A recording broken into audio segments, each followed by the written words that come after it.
नमस्कार, मैं हूं अनुसया साहू। विश्व साहित्य सेवा संस्थान सिंगापुर की ओर से आप सभी का स्वागत करती हूं। आज के हमारे मेहमान हैं पुनीत ओझा जी, सिंगापुर से। पुनीत ओझा एक संवेदनशील लेखक, गीतकार एवं चिंतक हैं। उनकी चर्चित कृति गीतों में गीता के माध्यम से उन्होंने श्रीमद् गीता के गूढ़ दर्शन को सरल, सरस और गीतात्मक भाषा में प्रस्तुत किया है। उनका लेखन आध्यात्मिक चेतना और जीवन मूल्यों को जागृत करता है। तो चलिए आइए मिलते हैं पुनीत ओझा जी से। नमस्कार सर, आपका बहुत बहुत स्वागत है वीएसएस के मंच पर। नमस्ते नमस्ते अनुसुया जी। और आपका भी बहुत बहुत धन्यवाद। और विश्व साहित्य सेवा संस्थान का भी बहुत धन्यवाद इस अवसर के लिए। Thank you. जी। और सर, हम आपके बारे में जानना चाहते हैं, तो कृपया विस्तार से बताएं। जी, तो मैं 21 साल से सिंगापुर में हूँ। उसके पहले मैं एशिया में कई देशों में काम कर चुका हूँ। हम्म। मैं मैरीटाइम या शिपिंग या नौवाहन इंडस्ट्री से जुड़ा हुआ हूँ। और इसी वजह से काफ़ी जगह में काम कर चुका हूँ, लेकिन मूलतः गुजरात का हूँ। और पला बड़ा दुनिया, दुनिया में तो सही, लेकिन हिंदुस्तान के हर कोने में पला बड़ा हुआ। और शुरुआत मैंने चेन्नई में की थी, फिर उसके बाद मैं दिल्ली में भी था, फिर मुंबई में था, और फिर लंदन पढ़ाई करने चला गया। तो मैं मेरी काफ़ी विविध जगह पे कैसे कहें, एक्सपोजर या जो भी आप कह लें उसको हुआ है। हम्म। और सिंगापुर में आके आई थिंक हर तरह से मेरा सबसे ज़्यादा जो कहते हैं कि एक मोड़ मेरे जीवन में जो आया है वो सिंगापुर में सबसे ज़्यादा आके आके आके आया है। और वो इसीलिए आया कि मैं इस काम में, जैसे गीतों में गीता की आप बात कर रहे हैं वो भी। और अपनी संस्कृति से आप ज़्यादा जुड़ते हैं जब आप प्रवासी भारतीय बन जाते हैं। बिल्कुल सही जब है। आप भारत में रहते हैं तो बहुत सारी चीजें आप देखते हैं और सोचते हैं ये तो होता रहता है। जी। लेकिन जब आप बाहर आते हैं तो वही जो छोटी छोटी चीजें होती है, कोई कोई रिचुअल होते हैं, कोई ऐसी चीजें होती है जो आपको प्रभावित करती है। फिर आपको लगता है कि आपने ये इतने साल देखी है, लेकिन आप इसके पीछे की जो मेन फोकस है वो नहीं जानते हैं। आप उसके बारे में ज्यादा जानने के लिए इच्छुक हो जाते हैं।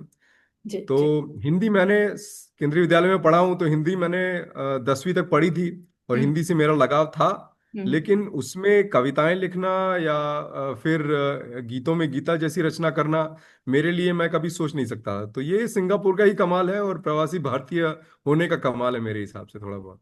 तो स्पेशली इसे लिखने की प्रेरणा आपको कहाँ से प्राप्त हुई और इस विचार का बीज कैसे अंकुरित हुआ?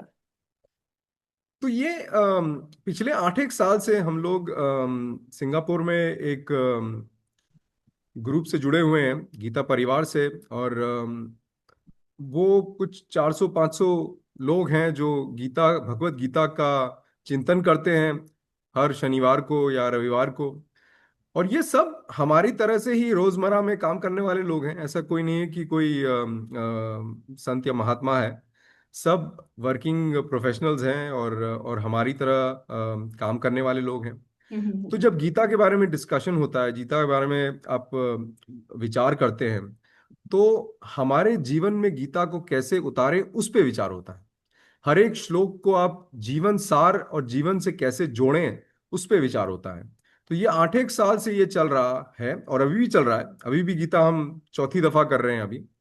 और जब ये तीसरी दफा गीता खत्म की हमने एज अ ग्रुप, तो मेरे मन में ये विचार आया कि मुझे चीजें याद रखने के लिए कविताओं का सहारा लेना अच्छा लगता है। मैं जब कविताएं पढ़ता हूं तो मुझे पंक्तियां याद रहती है, शायद पूरी कविता याद ना हो, लेकिन पंक्तियां याद रहती है, फिल्मों के गीत याद रहते हैं। तो इसीलिए मैंने सोचा कि अगर हो सके तो मैं हर एक अध्याय का सारांश, जैसे जैसे हम अध्याय को समाप्त करें, उसको हम गीतों में या कविताओं में ढाल दें। तो उस हिसाब से मैंने अपनी गीतों में गीता लिखना शुरू किया। मेरे पिताजी बहुत आतुर थे कि मैं गीता के बारे में ज़्यादा जानूं। उन्होंने मेरे को किताब दी थी बहुत साल पहले, जब मैं हांगकांग में था, एसेज ऑन गीता श्री अरविंदो की। और कहा था, उस किताब पे लिखा था कि एक एक वक्त आएगा जब तुम ये पढ़ोगे। और फिर वो वक्त आया तो मैं जब गीतों में गीता लिख रहा था तो मैंने अपनी एक एक कविता जैसे जैसे समाप्त की, ये ग्रुप को सुनाई, हम्म। एक रिवीजन की तरह से, और हम्म। मेरे पिताजी को भी दी।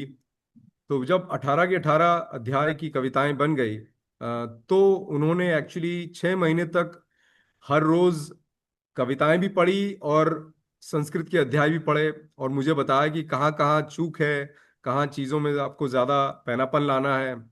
तो उनकी वजह से ये पूरी तरह से गीतों में गीता एक एक पूर्ण रूप से किताब बन गई। एक 19वीं कविता मैंने लिखी, गीता से मेरा ज्ञान, जो मेरी खुद की सोच है गीता के बारे में, जो मैंने सीखा है गीता से, वो मैंने लिखी। और फिर ये हुआ कि मुंबई में एक फाउंडेशन है, इनर सर्च फाउंडेशन करके, वो भी शिपिंग से जुड़ा हुआ है, मैरीटाइम से जुड़ा हुआ है। तो उनके ट्रस्टी है पवन कपूर और पूनम कपूर।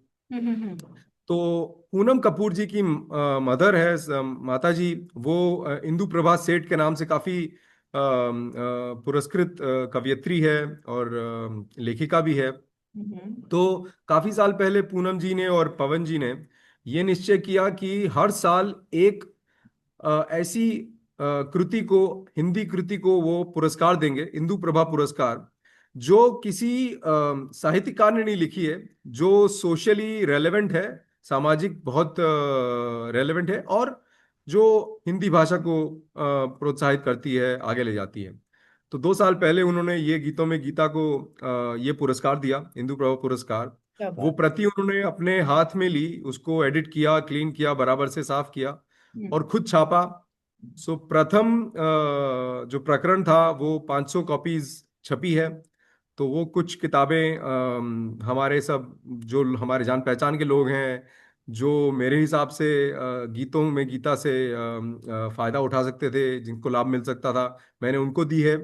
और 300 किताब की 300 कॉपियां हमने कुछ 60 विद्यालयों में डोनेट की है।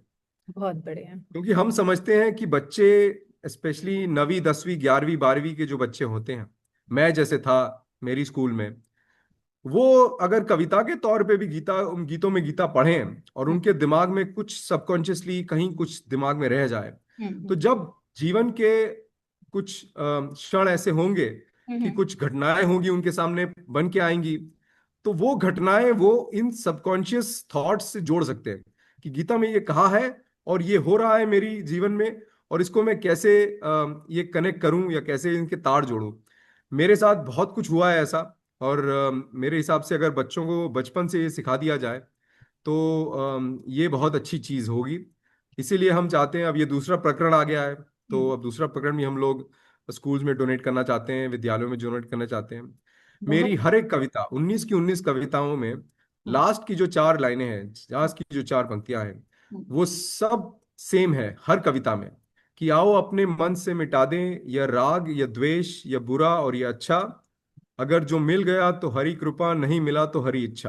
ये हरीश। 4 लाइनें अगर किसी ने भी अगर रियली दिल से अगर अपने जीवन में उतार ली, तो हम्म। मेरे हिसाब से काफी सारी समस्याएं सुलझ सकती है आपकी जीवन की। जी पुनीत जी, आपकी बातें सुनकर मुझे बड़ा अच्छा लगा कि आप इस पर काम कर रहे हैं। एक्चुअली अभी अभी जस्ट एक सवाल मेरे दिमाग में आया है कि इस बोलिए। सृष्टि में जैसे बहुत सारे धर्म हैं, no doubt it's a beauty of world world. Hmm. जो भी बनाने वाला है उसने बहुत ही अच्छी तरीके से, जैसे अलग अलग फूल खिलाए हैं वैसे अलग अलग रिलीजन बनाए हुए हैं, और हर जी। रिलीजन को एक अपनी आध्यात्मिक पुस्तक दी हुई है कि आप इस जी। लाइफस्टाइल को फॉलो करें।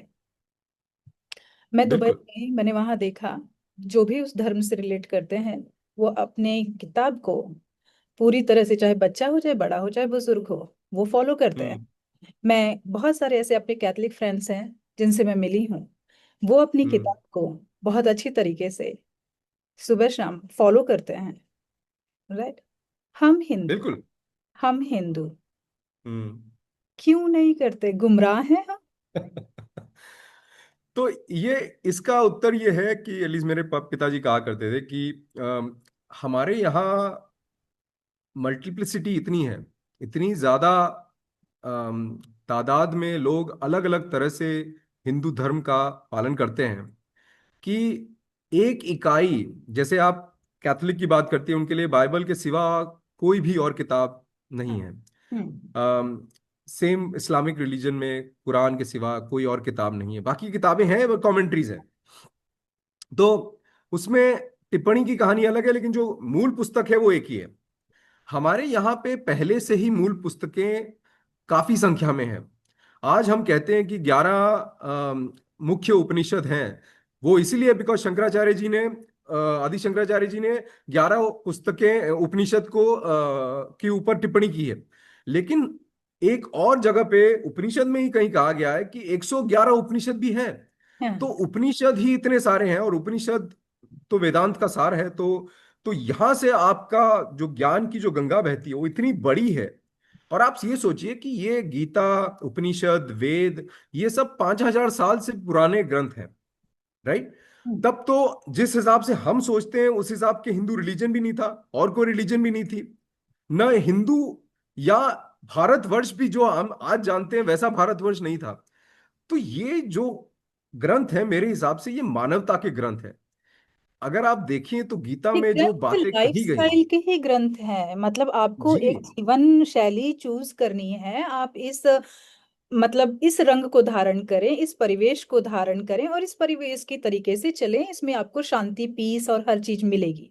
और आपके जी। जीवन के सारे प्रश्नों का हल भी इसी में मिल जाएगा। आपको ज्यादा जी। भटकने की या बिल्कुल अनजान रहने की जरूरत नहीं है कि जैसे आप नए नए इस धरती पर आए हैं। मीन्स आप गुमराह होने की जरूरत नहीं, ये एक राह है आपके लिए, आपके जीवन। हाँ। तो ये मैं है, मैं ये जानना चाहती हूँ कि अभी भी जो हमारे जैसे हम जिन घरों से आए हैं, मैंने देखा हम्म। कि हमारे चाचा, हमारे दादाजी लोग बैठ करके रात के समय सारे बच्चों के साथ में वो पढ़ा करते थे। जी। महापुराण हो या रामायण हो, और गली गली में हर जगह भगवत गीता हुआ करती थी 8 दिनों की। या मैंने और मेरे हस्बैंड ने भी, हम पाठ अपने हुआ करता था जी। पाठ होता है, अभी भी होता है, वहां पर होता है।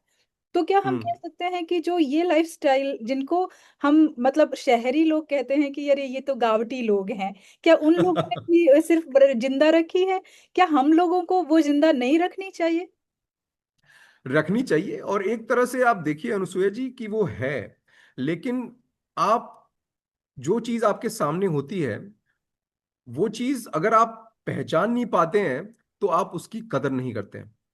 जब आप चीज को पहचान जाते हैं तब आपको पता चलता है कि उसकी कीमत क्या है, और पहचान के बाद ही आप उसकी कदर करना शुरू करते हैं। तो मैं आपको बताता हूं कि आपके अगर अच्छे नंबर आते हैं एग्जामिनेशन में या परीक्षा में, आज भी मेरी माँ हो, आपकी माँ हो, किसी की भी माँ हो, वो सबसे पहले जाके भगवान का शुक्रिया अदा करेंगे हम्म। कि हम्म। भगवान का शुक्र है कि बच्चा पास हो गया। हम्म। अच्छा, वो जो डिग्री है वो थोड़े समय के लिए भगवान के चरणों में अर्पण करनी जाती, हम्म। उसके बाद वो जो उसका काम है वो होता है। हम्म। अच्छा, मिठाई पहले आप भगवान को चढ़ाते हैं, फिर आप प्रसाद खाते हैं। अच्छा, आप किसी भी जनरल किसी भी घर में जाइए, पिक्चरों में ले लीजिए, आप मूवीज में ले लीजिए हम्म। कि एक स्टैंडर्ड डायलॉग है, किसी को कोई घर पे मिलने जाता है तो उसका घर बहुत अच्छा होता है तो कहता है आपका तो बड़ा शानदार घर है। तो भगवान की कृपा है। इमीडिएट इमीडिएट रिस्पॉन्स ये होता है कि भगवान का दिया सब कुछ है हमारे पास, हम्म। जो बहुत ही रेगुलर चीज है। हम बहुत ही आराम से बोलते हैं, गांव में लोग कहते हैं कि सब माया है, सब माया है। वो किस हिसाब से आता है? ये सारी की सारी चीजें गीता से ही आती है, उपनिषद से ही आती है। आप life insurance corporation of India को देखिए, उनका एक सिंबल है ये, ऐसा हाथ, हम्म। दो हाथ है, और हम्म। उसके नीचे लिखा हुआ है योगक्षेम वहाम्यहम। हम्म। योगक्षेम वहाम्यहम डायरेक्टली गीता से आता है। और योगक्षेम मतलब वो योग जो आपको जरूरी है आपकी जिंदगी जीने के लिए, और क्षेम उस योग को संभालने के लिए और सुरक्षित करने के लिए। वहाम्यहम मतलब भगवान ये एश्योरेंस दे रहे हैं कि मैं उठाता हूं आपका योग और क्षेम। अगर आप मेरी राह पे चल रहे हैं तो योग और क्षेम का कोई हम्म। भी इश्यू आपके पास नहीं होगा। हम्म। अब ये सिचुएशन गीता में घुस गई है और जिंदगी में घुस गई है। हम ये चीज पहचान नहीं पाते हैं, हम देखते हैं और फिर अनदेखा कर देते हैं। ये जागरण की बात यही है कि अगर जागरूक करना है तो लोगों को वही चीज बताओ जो वो ऑलरेडी कर रहे हैं, लेकिन समझ नहीं पाते हैं या पहचान नहीं पा रहे हैं। सिर्फ ये काम अगर हो जाए तो लोग अपने आप ही धर्म की तरफ जागरूक हो जाएंगे। धर्म बहुत ही दृढ़ चीज है। अगर आप किसी भी धारा में बह रहे हैं और आपकी नाव बहती चली जा रही है, वैसे ही आपकी जिंदगी है। धर्म वो एंकर है जो आपको डालना है, और जब आपका एंकर जाके गड़ जाता है, आपकी नाव को कोई हिला नहीं सकता। तो वो दृढ़ भावना धर्म से आती है। बिल्कुल, एक वो जरूरी है। व्यक्तित्व बनता है आपका उसमें रह करके। जैसे हम कहते हैं कि एक बीज मिट्टी में जाता है और वह अपना रंग अपनी सुगंध लेकर बाहर निकलता है। तो ये धर्म बिल्कुल। कुछ ऐसा ही है, और हर धर्म ये सिखाता है कि मतलब हम एक बहुत अच्छा एक व्यक्तित्व बना रहे हैं आपका। और आप बिल्कुल। देखें कि जो भी व्यक्ति इस धर्म पे अपनी पुस्तकों का जो पालन करते हैं, अगर आप उनसे मिले तो उनका व्यक्तित्व ही अलग होता है। वो पूरी तरह से बिल्कुल। डिवोटेड होते हैं और ब्रह्मांड को समझते हैं, और कुछ भी मतलब घमंड नाम की चीज उनके अंदर से खत्म हो चुकी होती है। जो अहम सेल्फ, अहम चला हाँ, जाता है। अहम चला बिल्कुल। जाता है। तो ये बहुत अच्छी बात है। मतलब सभी लोग प्रयास कर रहे हैं, जैसे आपने इसे और सिंप्लीफाई करके लोगों तक पहुंचाने की कोशिश की। मुझे हम्म। लगता है कि हर किसी को अपने घर में जो हिंदू धर्म से जुड़े हुए हैं, जो सनातन धर्म से जुड़े हुए हैं, उनको रखनी चाहिए। वो चाहे छोटे से छोटा घर हो, चाहे बड़े से बड़ा घर हो। बहुत बहुत मदद होगी उनके लिए, उनके जीवन के लिए। तो बहुत सही तो आंसर आपने बताया सर। अब ये चलते हैं हम, हाँ जी बताएं। ये चीज है, ये सभी धर्मों में है। हम्म।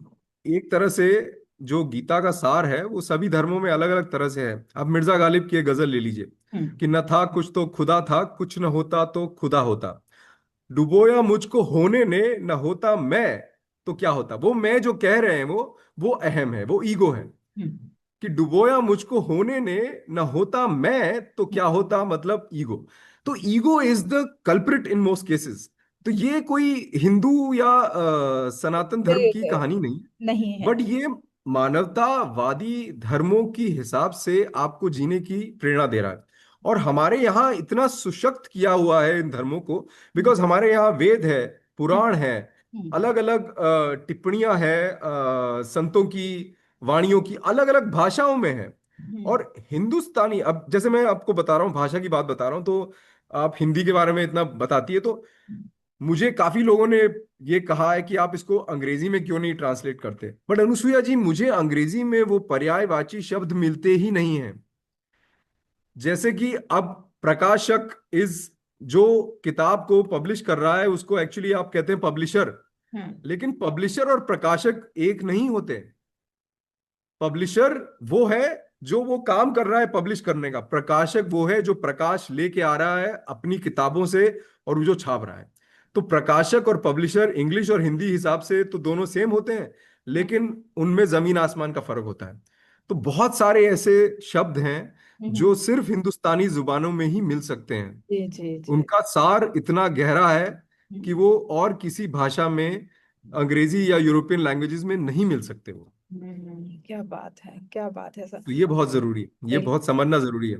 बिल्कुल। बहुत जरूरी है। तो ये गीतों में हाँ। गीता मेरे हिसाब से बहुत अच्छा सबक मेरे लिए था कि हिंदुस्तानी और हिंदी भाषाओं में कितना गहरा मतलब है, और वर्णन है हर एक चीज का। वो बहुत जरूरी है। अ, नाम देख लीजिए आप, मेरा नाम पुनीत है, मुझे कभी सालों तक कितना नहीं पता था कि पुनीत का मतलब पवित्र होता है, कि जो बहुत पावन होता है उसे पुनीत कहते हैं। तो हमारे नाम लोग रख लेते हैं और फिर टेकन फॉर ग्रांटेड लेते हैं कि बुला लेते हैं। आपने कभी किसी को इनकम्पैरेबल स्मिथ करके नाम सुना हुआ है इंग्लिश में? तो कभी होता नहीं है। लेकिन निरुपमा बहुत ही कॉमन नाम है, जिसकी कोई उपमा नहीं है, निरुपमा। तो हम तो बहुत ही रेगुलरली ये नाम यूज करते हैं बिल्कुल बिल्कुल, नाम विदाउट का थिंकिंग कि बहुत कितने महत्व है। जबरदस्त। हर हर नाम का बहुत महत्व है। वो कहते हैं तथा नाम यथा गुण, कुछ ऐसा भी कहा जाता है बिल्कुल कि उस तरह के बिल्कुल गुण बिल्कुल भी इंसान के अंदर आ जाते हैं। और बिल्कुल। ये चीज किसी ने मुझे मतलब शायद सदगुरु जी को मैं सुन रही थी, तब उन्होंने बताया था कि कभी ऐसे सुना है आपने कि टिंकू रिंकू, और आप ऐसे कह दें और कहें कि ये भाई व्यक्तित्व दिखाई दे रहा है इसमें। जब आप भारत कहते हैं तो उसमें भाव, राग और ताल, ये चीजें समझ में जी। आती हैं, तो उसका अर्थ निकल कर आता है कि क्यों रखा गया इस क्षेत्र का नाम भारत।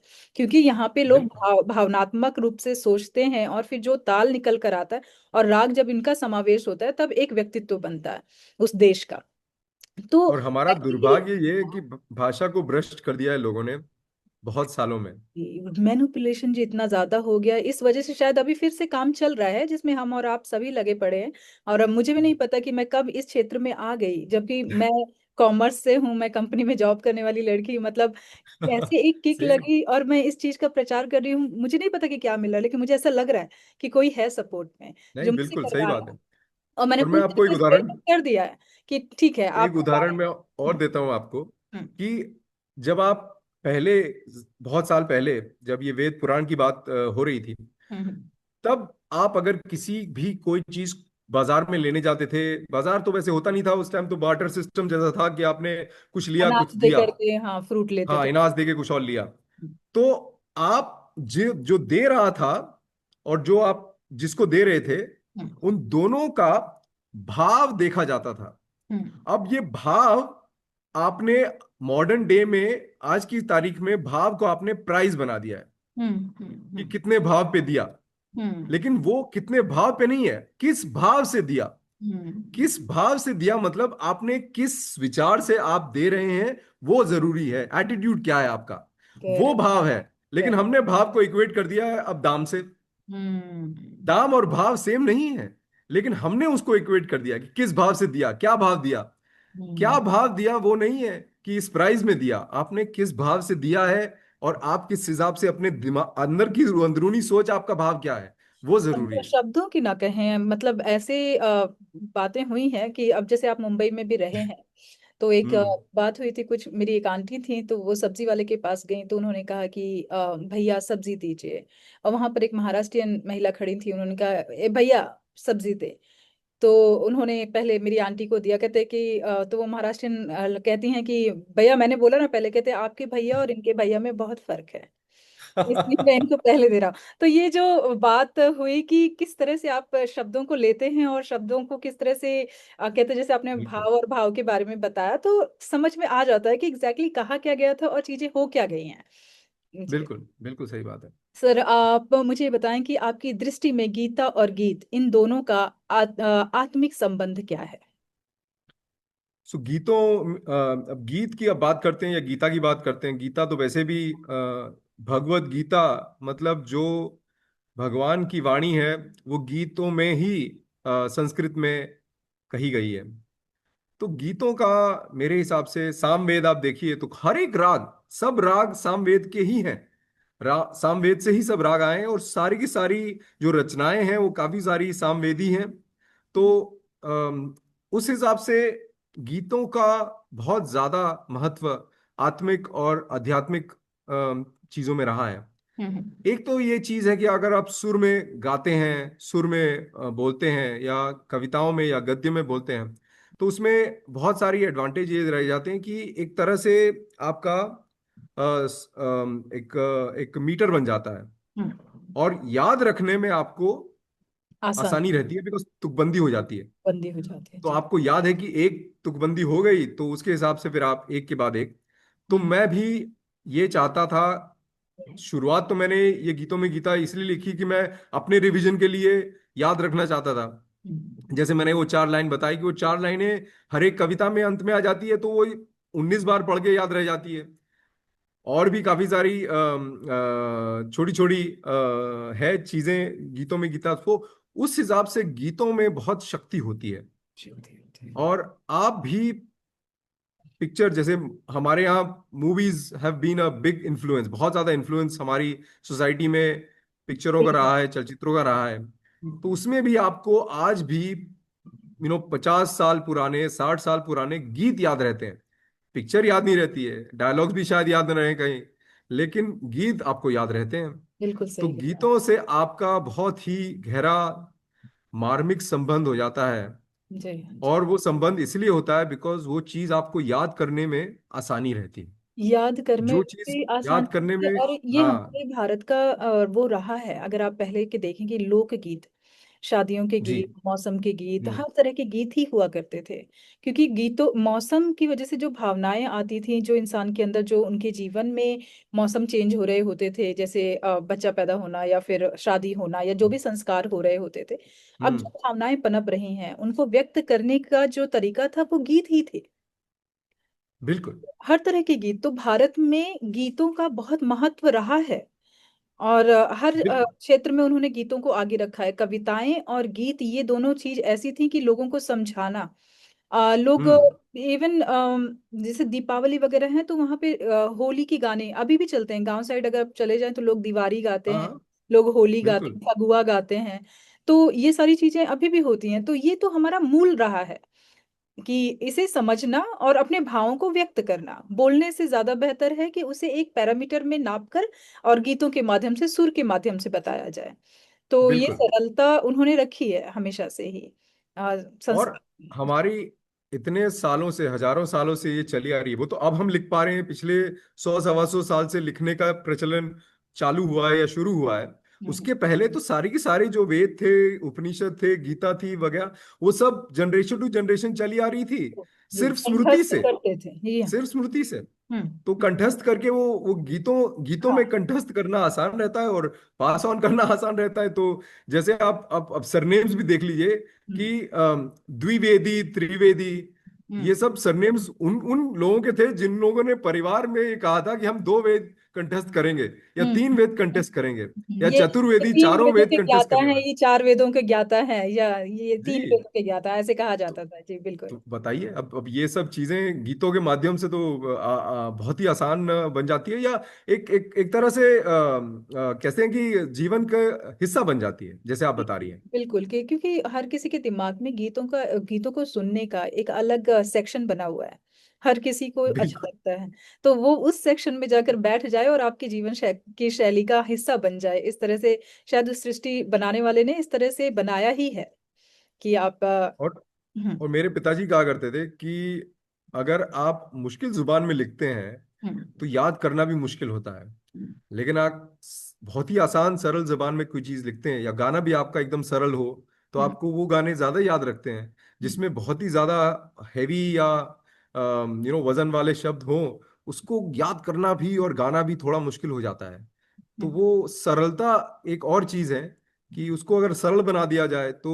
मेरी तो 10वीं कक्षा तक की हिंदी थी जो मैंने स्कूल में पढ़ी थी। तो हम्म। गीतों में गीता इतनी सरल भाषा में को मुझे ही समझनी थी सबसे पहले, बाकी को तो मैं बाद में समझाऊंगा। लेकिन मुझे खुद को समझने के लिए मुझे सरल भाषा में लिखनी थी। तो ये गीत एक चीज है और सरलता दूसरी चीज मेरे हिसाब से है। और जहां भी आप पिक्चर के भी गाने लिखे या श्लोक भी देख लीजिए, या कविताएं जैसे जय जगदीश हरे, हम्म। ओम जय जगदीश हरे आरती सबको पसंद है। जी जी। बिकॉज उसमें कोई भी भारी भरकम अल्फाज नहीं है, हम्म। शब्द नहीं है। हम्म। सिंपल, बहुत ही सरल तरह से आप आरती कर रहे हैं, आपको हमेशा याद रहेंगे।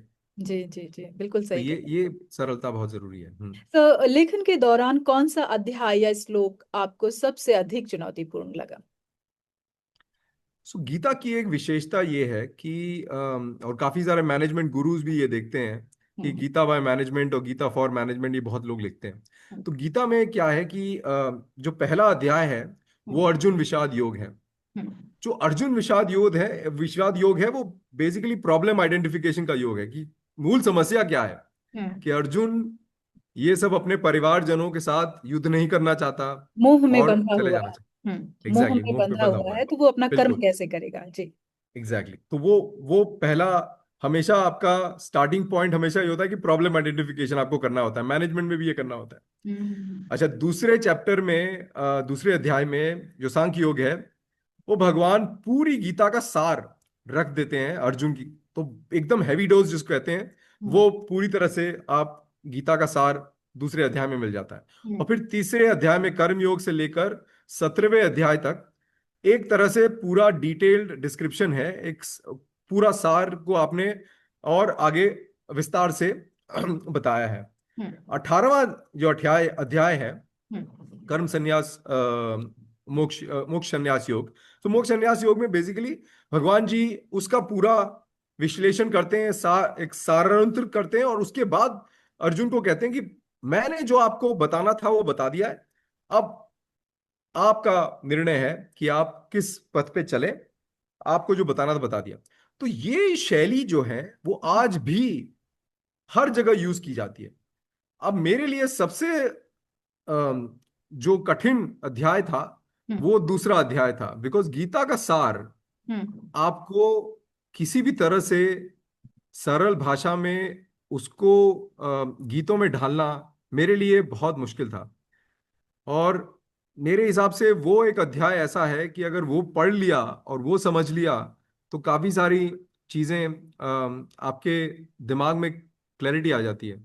लेकिन एक चीज है, वो एक ऐसा अध्याय है जिसमें जो आपकी रोजमर्रा की थिंकिंग है, चिंतन जो आपका है, जो आपकी धारणाएं हैं, वो बहुत ही ज्यादा बदल जाती है, उस पे चोट होती है। जैसे मैं वो गीता से मेरा ज्ञान में मैंने एक पंक्ति लिखी है कि जन्म और मृत्यु से आत्मा का कोई नहीं वास्ता। सबसे पहले तो आपका यही एक धारणा आपकी गलत है कि मैं मर जाऊंगा और कहानी खत्म हो जाएगी। लेकिन जन्म और मृत्यु से आत्मा का कोई नहीं वास्ता। और दूसरी पंक्ति यह है कि जंगल से होकर ही है जंगल से निकलने का रास्ता। तो ये जो बहुत जरूरी चीज है कि दोनों चीजें भगवान ने बताई है, बहुत ही गूढ़ रहस्य ये है कि सबसे पहले तो आपका मरना ये जरूरी नहीं है कि आपकी जब शरीर आपका त्याग देता है तो आप मर जाते हैं, ऐसा नहीं होता है, आत्मा अमर है। तो हमारे। ये सबसे पहले आपकी धारणा हिल हम्म। जाती है। हम्म। उसके बाद आप ये कहते हैं कि ठीक है, अगर सब कुछ अमर है तो फिर मुझे कुछ करना नहीं है, मैं तो सब छोड़ के जंगल में चला जाऊंगा और भक्ति में लग जाऊंगा। हम्म। तो नेक्स्ट ये है धारणा कि जंगल से होकर ही ये जंगल से निकलने का रास्ता, बस। कि आप किसी भी तरह से अपने जीवन को त्याग नहीं सकते। क्या है, आपको जीवन जीना के ही थ्रू पड़ेगा। जाके हम्म। आपको वहां जंगल की तरफ बाहर निकलना पड़ेगा। वो जंगल से पूरा निकलने का जीवन रास्ता जीने जंगल के के थ्रू ही बाद है। ही आप निकलेंगे उससे। आप बिल्कुल। बच तो नहीं सकते। ये बच नहीं सकते, सही बात है। तो ये दूसरा अध्याय मेरे हिसाब से मेरे लिए सबसे चुनौती भरा हुआ, लेकिन जब मैंने वो कर लिया तो मुझे खुद बहुत ज्यादा अचरज हुआ कि ये कविताएं हमारे जीवन में कितनी ज्यादा महत्वपूर्ण हैं। जी जी। जब एक। मैं कहीं भी जाता हूं तो मैं प्लेन में, मेरा चैलेंज है मैं सो नहीं पाता हूं। तो अगर हम्म। लंबे प्लेन की जर्नी होती है तो मैं गीतों में गीता रखता हूं साथ में और पढ़ता हूं। तो हम्म। मेरे लिए एक तरह से रिवीजन होता है अध्याय बाय अध्याय, लेकिन दूसरा अध्याय मेरे लिए बहुत ही प्रिय भी है और मुश्किल भी था, गीतों में गीता का ये अध्याय। हम्म। कहीं कहीं लिखा रहता है, जो हुआ अच्छा हुआ, जो होगा वो भी अच्छा ही होगा, क्या लेकर आए थे कि क्या लेकर जाओगे, क्या त्याग दिया बिल्कुल। कि इसके लिए रो रहे हो। गीता का सार ऊपर लिखा होता है, टाइटल, और इस तरह के सेंटेंसेस लिखे होते हैं काफी लंबा, बिल्कुल। है ना। ये जो बिल्कुल। कॉमन, मतलब मुझे हम्म। ऐसा लगता है कि बिल्कुल उन्होंने निचोड़ के जो भी बचा है वो गीता का सार वहां पे रखा होता है। ये ब्रह्मा कुमारी इस केस में मैंने ज्यादा देखा है कि हम्म। आप वहां जाएंगे, अगर किसी जो ब्रह्मा कुमारी से में डोनेट मतलब हैं, जुड़े हुए हैं, उनके यहाँ पर अब आप जाओ तो वो गीता का सार आपको जरूर देखने के लिए मिल जाएगा। जी। एंड मुझे लगता है यही फिर चीजें धीरे धीरे विस्तार में गीता के अंदर लिखी हुई हैं, लेकिन वो मेन सार वहां पे मिल जाता है।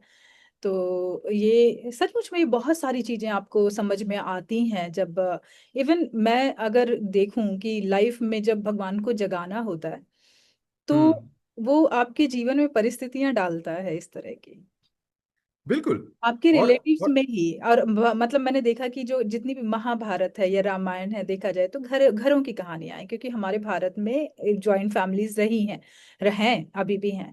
तो ये हम्म। फैमिली से रिलेटेड जितनी भी समस्याएं हैं कि धर्म क्या है, अधर्म क्या है, अपने ही लोग अधर्म करते हैं और आपको पहचानना है जी। कि कौन करते हैं, और आपको नहीं करना है अधर्म, मतलब जब और आप कर्म आपको कर रहे समता रखनी है। हैं। आपको समता रखनी है, और समता तभी आती है जब आपको थोड़ा बहुत ज्ञान, जीवन के भी काफी सारे ज्ञान आपको मिल जाते हैं। तो जैसे आप बता रही थी कि जीवन में परिस्थितियां आती है, तो हम्म। परिस्थितियां मेरे हिसाब से ताले की तरह होती हैं। हम्म। और जो आपकी गीता की जो ज्ञान है या आपका जो अंदर का ज्ञान है, वो चाबी होता है। बिल्कुल तो बिल्कुल। वो चाबी, जब आपको ताला नजर आता है तभी आपको चाबी निकालने की जरूरत पड़ती है। लेकिन अगर आपको ताला नजर नहीं आता है तो फिर चाबी अंदर ही रह जाती है और उस चाबी का कोई काम नहीं होता है। बिल्कुल। वो बहुत जरूरी है। तो परिस्थितियां लेकिन ही उनका बहुत जरूरी है वही लाइफ। चीज है कि चाबी जरूर छोटी सी होती है, लेकिन उस ताले को जब वो खोल देती है तो इतना बड़ा दरवाजा खुल जाता है। और जब वो बिल्कुल। दरवाजा खुलता है उसके बाद फिर एक आप अलग ही दुनिया में चले जाते हैं। और बहुत सारी बिल्कुल। चीजें जो कि आप पहले रोना धोना कर रहे होते हैं या छोटी छोटी चीजों को पकड़ कर बैठे हुए होते हैं, वो सब छोड़ देते हैं आप। फिर आपको ऐसा लगता है कि और आपके दिमाग का कटोरा इतना बड़ा हो गया कि अब तो खाली सा लग रहा है, अभी और कुछ बहुत चीजें भरने की जरूरत है, बिल्कुल। मतलब ज्ञान सिमट सा जाता है बिल्कुल। बिल्कुल। और श्रद्धा आ जाती है। और हम्म। श्रद्धा इज अगेन, ये बहुत ही इंग्लिश और हिंदी का जो मैंने कहा चैलेंज जो मुझे लगता है, एक और वर्ड है श्रद्धा। हम्म। श्रद्धा का ट्रांसलेशन इंग्लिश में होता है फेथ, बट अच्छा। श्रद्धा और फेथ सेम नहीं होते हैं। फेथ मतलब ट्रस्ट। श्रद्धा बहुत ही गहरी चीज होती है। हाँ हाँ। श्रद्धा आपकी जीवन को ढालती है। हम्म। आपके जो आप दूसरे लोगों के साथ कनेक्ट उठना करते। बैठना होता है, वो सब श्रद्धा के बेसिस पे होता है। और हम्म। बहुत सारी चीजें श्रद्धा में आप सम्मिलित कर लेते हैं, हम्म। जो faith is not that. Faith is a much more superficial way of doing it. Shraddha is very deep, बहुत ही डीप है और फेथ गहरी चीज मतलब है। विश्वास, किसी पर हाँ विश्वास करना। और श्रद्धा करना मतलब अपने को पूरी तरह से सरेंडर कर देना उस जी पर। जी बिल्कुल। वो तो श्रद्धा आपकी भाव जीवन जो है शैली वो बदल जाए। हमेशा एक बहुत सुपर पावर पर ही आएगा। विश्वास जिसे हम मतलब अब छोटे शब्दों में जैसे आपने कहा कि विश्वास, तो वो श्रद्धा वाला भाव जो है वो कहते हैं कि एक ऐसे व्यक्ति पर आएगा जो कि सब कुछ जानता हो, जिस पर आप पूरी तरह से ट्रस्ट कर दें कि भाई ठीक है, मैंने आंख बंद कर लिया, आप मेरा हाथ पकड़ के कहीं पे भी ले जाओ। जी ऐसे दिखाने, लेकिन जो विश्वास है वो विश्वास ऐसा कि हाँ ठीक है, मैं इसे चीजों को दे देता हूँ लेकिन ये बर्बाद नहीं करेगा। तो वो एक लिमिटेड एरिया में होता है, मुझे ऐसा लग रहा है। सो सबसे सबसे अच्छा उदाहरण मैंने एक जगह पढ़ा था कि आप अंधेरे कमरे में हैं और आपके पास टॉर्च है और आपने टॉर्च ऑन की। हम्म। अगर आपको कोई पूछे कि ये बैटरी जो इस टॉर्च में है हम्म। वो है या नहीं है, उसका क्या प्रूफ है, क्या प्रमाण है, हम्म। तो आप अपनी टॉर्च को खोलेंगे तो बैटरी निकलेगी जरूर, हम्म। लेकिन फिर अंधेरा हो जाएगा। हम्म। तो आप उस टॉर्च को उस हिसाब से यूज करते हैं कि आपके पास कंप्लीट श्रद्धा है कि बैटरी भगवान ने दी है और इसी वजह से ज्योति आ रही है या ऊर्जा आ रही है। तो आप किसी भी चीज को अगर प्रामाणिक तरह से प्रूव करने जाएंगे तो बहुत ही ज्यादा आप साइंस या विज्ञान की तरफ चले जाएंगे। गलत नहीं है वो, वो लेकिन जुड़ा हुआ है। विज्ञान की हदें श्रद्धा तक ही जाती है और श्रद्धा के बाद वो हदें आगे निकल जाती है, बहुत आगे निकल जाती है। ये आपको दिमाग में रखना पड़ेगा। और कुछ चीजें आप ब्लाइंड फेथ की बात करते हैं, श्रद्धा लेकिन के बाद ब्लाइंड फिर इज। त्याग हाँ शुरू हो जाता है। बिल्कुल श्रद्धा के बाद बिल्कुल त्याग शुरू हो जाता है, और जब इंसान त्याग करना शुरू कर देता है तो वो दुनिया से हट जाता है। वो पागलों की कैटेगरी में आ जाता है, मतलब वो उसका दिमाग दुनिया जैसा नहीं चलता है फिर। उसका सिर्फ एक ही इंसान पे लग जाता है और दुनिया वाले उसे पागल कहते हैं। एक बड़ी अच्छी बिल्कुल। बात तो मैंने सुनी थी, लैला मजनू मूवी आपने देखी होगी, अभी जो हम्म रिसेंटली नई आई है। तो हाँ उसमें हाँ कुछ लोग इबादत कर रहे होते हैं खुदा की, और ये भी चाह रहा होता है, ये कुछ गुनगुना रहा होता है, मजनू जिसे कहा गया है। तो हम्म वो कुछ बात कर रहा होता है उन्हीं के सामने खड़ा होकर, तो उसमें से एक व्यक्ति उठकर आता है, उसके कहता है कि यहाँ से हटो, हम इबादत कर रहे हैं, हमें डिस्टर्ब हो रहा है, तुम बात कर रहे हो। अच्छा तो फिर वो नहीं हटता, फिर भी वो बात कर रहा होता है, कहता है कि मैं अपने मासूक से बात करूं, तुम अपने मासूक से बात करो, जब तुम लोग कर रहे हो तो मुझे डिस्टर्ब नहीं हो रहा है, तो मैं बात कर रहा हूँ तो तुम्हें क्यों डिस्टर्ब हो रहा है। ये इस बात को सही ध्यान बात से है। समझिएगा कि कितनी बड़ी बात उसने बिल्कुल कह दी, कि जो जो मेरा मासूक है मैं उससे बात कर रहा हूँ, जबकि वहां पे कोई है नहीं, लेकिन उसे दिखाई दे रहा है कि वो वहां पर है और मैं उससे बात कर रहा हूँ। तो बिल्कुल आप भी बिल्कुल। अगर भगवान को मासूक मानते हैं या उससे बात करना चाहते हैं तो आपको डिस्टर्ब होना ही नहीं चाहिए, चाहे तो ये कुछ भी होता रहे। तो ये चीज जब कहते हैं, और लोग उसे पागल समझते थे, तो वो जी जो बंदा है, वो जब आप उस लेवल पे पहुंच जाते हैं तो वो त्याग की बिल्कुल। बात आ जाती है कि मुझे दुनियादारी से कोई मतलब ही नहीं है, दुनिया चाहे कुछ भी कहे मुझे। हिंदी भाषा में बहुत ही अच्छी अच्छी कहावतें होती है हम्म। और वो कहावतों का सार बहुत ही गहरा होता है। हम्म। एक म्यान में दो तलवारें नहीं आ सकती है, ये बहुत ही सिंपल फैक्चुअल चीज है कि एक म्यान में दो तलवारें नहीं आ सकती। लेकिन अगर आप उसका गहरा मतलब देखें तो वो यही है कि आप एक ही भगवान को मानते हैं और वो भगवान आपका है, बाकी कुछ नहीं हो सकता है, बाकी कुछ नहीं है। क्या आपने गीत रचना करते समय गीता के शाब्दिक अर्थ को प्राथमिकता दी या भावार्थ को? तो गीतों में गीता, जैसे मैंने कहा, मैं बहुत सरल भाषा में लिखने का प्रयास किया है। हम्म। तो मैंने दो चीजों का ध्यान रखा था और मेरे पिताजी ने जब प्रूफ रीड किया था एक तरह से, हम्म। तो वो उन्होंने भी ये मुझे कहा था कि ये सरल भाषा अच्छी भाषा है।